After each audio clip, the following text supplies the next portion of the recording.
Hey everybody, it's Charlotte from the Kia Hyundai channel, and today we're going to be taking a look at two of our electric vehicles that we have here at the dealership. Now, our dealership, we sell a lot of EV vehicles, whether they're new or used, and today we want to see how they kind of compare to each other. So today we're going to be taking a look at the Tesla Model 3 and then also the EV6, and we're going to be comparing things like cargo room, the trunk, the frunk, and all of that good stuff. We're going to be using Peter here as our model because he's about 6 feet. And I'm 5'3" on a good day, so he's going to give you a little bit more of a realistic demonstration of what room we do have available. You're in heels right now, though. So That's why I said on a good day. So I'm going to be behind the camera today, and we're going to have Peter show you what's going on with these vehicles. Okay, so to start off, we're going to start off with the Tesla. And Peter, why don't you hop into the driver's seat? So Tesla Model 3, we probably should be comparing the Model Y. The Model Y has more headroom. So if you come down a little bit lower here, a couple things I like about the Tesla. It's very driver-centric as far as a seating position. It's a little bit lower and sportier, which, you know, some people like, some people don't. Headroom is decent. I moved the seat to the lowest possible position here. A couple things I don't like, the sunroof here does not open, and I don't have a dash in front of me. And although this screen is impressive at 15 inches, the 12.3-inch screen there is probably the same type of thing.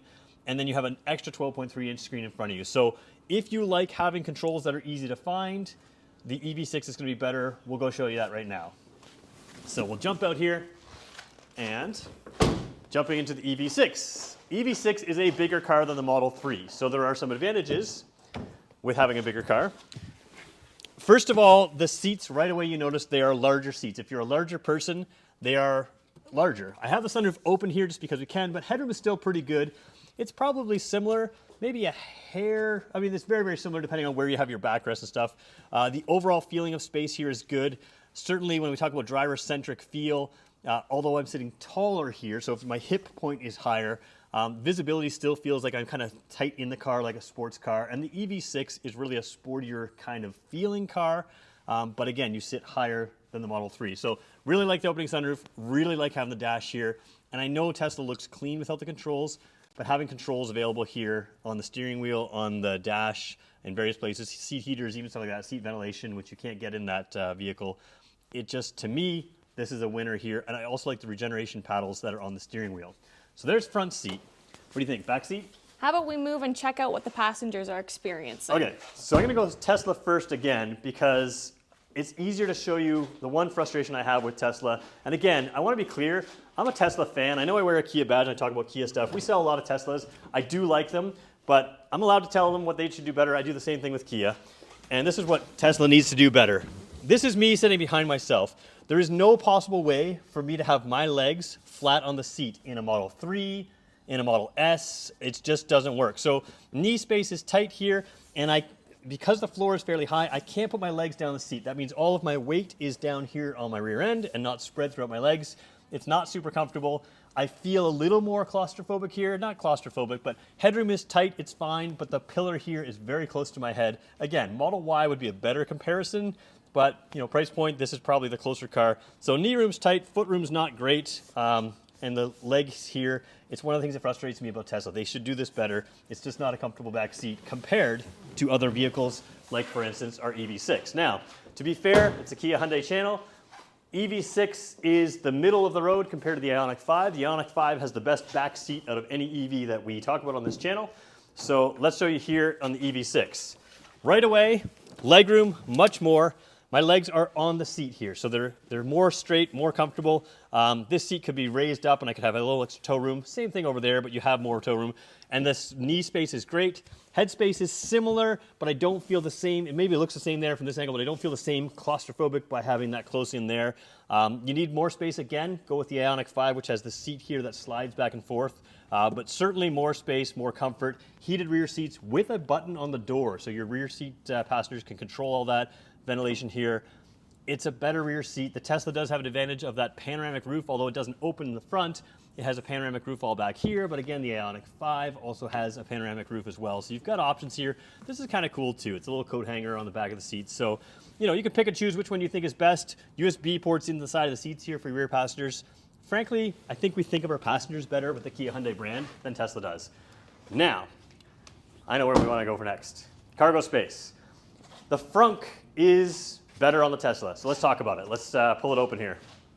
Coming around here, you have to go into the screen, so I'll let Charlotte stay out front there for a second. Open the frunk. I would like it to be able to open on the front of these cars. Neither one is that simple to open, but there we go. Not as big as in some of the Teslas, but you have a real frunk here. You can use it if you need to have a frunk in your vehicle. This is a better car than the Kia or Hyundai version. I'll show you this one here. Actually, I haven't looked on the hood on this one. It's almost not worth showing, and I want to be nice about it. This is an all-wheel drive model. The rear-wheel drive models will have a little bit more space.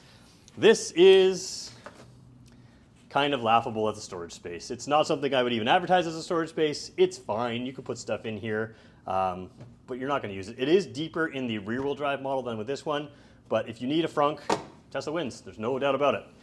Let's go trunk space. Let's do trunk space. Usually we do a teddy bear test. You know what? We'll shut this down, make it look better for the video. All right. There we go. Usually we do a teddy bear test in the trunk. Maybe we'll do that here.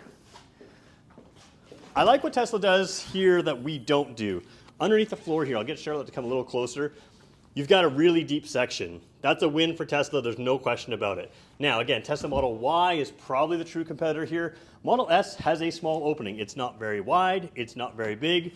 And if you have something as big as my teddy bear to throw in there, well, if teddy bear was harder, he would not fit, right? He wouldn't fit. Overall space, pretty good. Like it's nice and deep, it's typical sedan type stuff. But if you take a look at teddy bear in there, he is pretty squished for length in there. So his head's squished up, his legs squished up, and you have a small opening. Again, the Tesla Model Y answers some of these questions, but not all of them. Let's take a look over at the EV6. Jumping in here. Powered tailgate on this one, which is kind of nice. A couple things I really like. This one's full of stuff already. You have a cargo shelf here or a cargo blind here on the EV6. That can be hidden underneath the floor. Underneath the floor space, yeah, Tesla wins if you need that space there, no question. They do a good job with their packaging. But if you need to fit a large item in, this can fit under this floor here. The seats can fold down and you have a huge opening. We'll show you what it looks like with the teddy bear in there. Probably should have cleared out some of this trunk space, but that's okay. Teddy bear has more length in here for sure, so width of the car is better.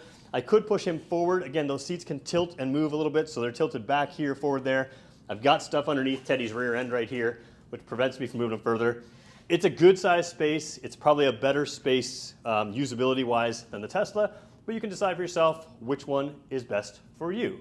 Okay, everyone, so that was a very basic comparison between our EV6 and also the Tesla Model 3. Now, of course, there's so many more features that we can go more in depth on these vehicles. And like I said before, is we sell both new and used EVs here. So if that is something that interests you, please reach out to some of our sales team. We are gonna have a link in the description box below for you guys to check out. And of course, stay tuned to see more about what we've got coming with these EV vehicles. Thanks, everybody. Bye.